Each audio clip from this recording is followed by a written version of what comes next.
Hey everyone, and welcome back to my channel. If you are new here, I'm Lou. I've been a travel nurse on the road in my RV for the last 2 years with my cat, so I've decided to do a video on what I've learned traveling with a cat, some tips, tricks, maybe some things you haven't thought of. There's a ton of information on the internet and RVing with cats. Those really cool play yards that people have set up. I'd love to learn how to do that too. So lots of information, but this has worked well for me. Maybe you'll find some of it helpful as well. And of course, there's going to be a ton of gratuitous Virgil footage because the internet could always use more cats, right? Let's do it.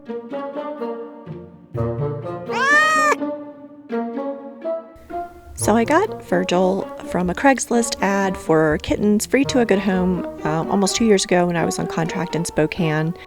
It works well for me with the 12-hour shifts plus travel time. I'm just gone too long to have a dog.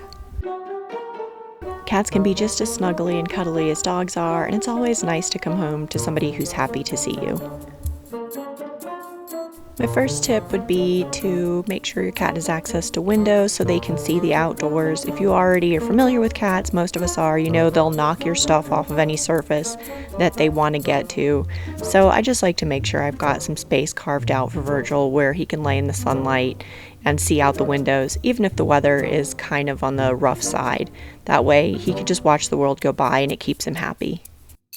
He's got a collapsible pet play yard as well that he likes, so he can hang out outside and enjoy nature that way too. They could also be a great form of a little bit more exercise for your pet. So one of the things that I use as an alternative is if you've seen my videos, you know that Virgil is kind of trained to walk around on a leash as much as one can actually train a cat to do that. It's definitely not like training a dog. But what I did was I started out, this is just a basic leash from Walmart. It's nothing super fancy or expensive. It's adjustable, so I've been able to use it as he's grown.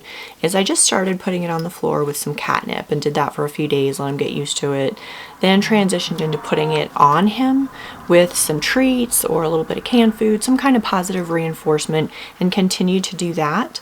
Then actually I would do that and attach the leash as well, so he had to drag that around and get accustomed to it, and then started taking him outside, just outside the door and steps for a few minutes at a time, back inside, and did that gradually with more and more time added until he became comfortable with it, and it worked out really well. One thing I would caution about is if you are in a campground and there are dogs around, just be mindful of that. They're supposed to be on leashes. I've seen dogs not on leashes, and I actually have seen large dogs break off of their leashes and charge at other dogs several times. So I just like to keep an eye out in the area. If there's any like big dogs or anything like that, any loose dogs, I go back inside. It's just not worth the risk. So something to be mindful of if you're outside enjoying the scenery with your cat. Letting Virgil walk around for a good 20 minutes or so is a great form of exercise for him, especially if I've just gotten off a stretch of working at night and sleeping during the day. In addition, you've got your pet that you can take with you on all kinds of adventures and let him experience all kinds of cool things that a lot of pets and people don't actually get to see.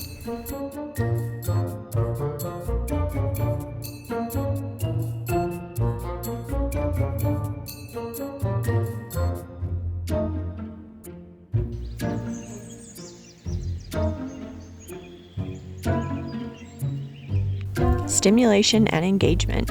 Pretty regularly, I'll bring home new toys or items like that. It could be just something from the dollar store, dab a little bit of catnip or whatnot around it, and give him something to play with. It could even be a box, cats, heck, a paper towel falling on the floor, anything like that to kind of keep his mind going. He also likes to pull out his toys, so this is a game we play where I pick him up and he knocks them all back out of the little tin and spreads them out again. He's definitely got specific items that he seems to favor over others, such as these little glittery puff balls. He's gone through 3 or 4 of them in the last 2 years that I've got him. They just entertain him for hours, even without any catnip or anything else. Next up, scratching. Ugh, nobody likes this. In a pinch, you can use aluminum foil on surfaces or even on your upholstery to keep your cat from scratching. I also like to use the Softpaws. It comes with a whole kit, including a little applicator and some glue. It helps if you have somebody to help hold your cat, but you just glue them onto the tips of your cat's claws.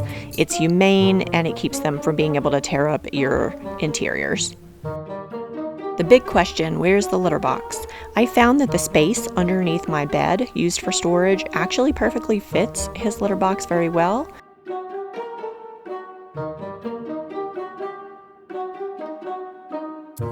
And I use dollar store pieces of carpet to catch all the litter as he's walking out.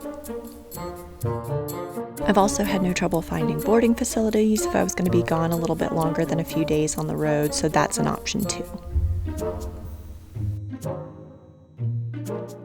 That's it for this video. It's another short and sweet one. Hopefully you found some of it helpful. If you have any tips or tricks you'd like to share with the rest of us, leave them in the comments section. If you haven't, hit like and subscribe. Thank you all so much for your ongoing support, and I will see you on the next one.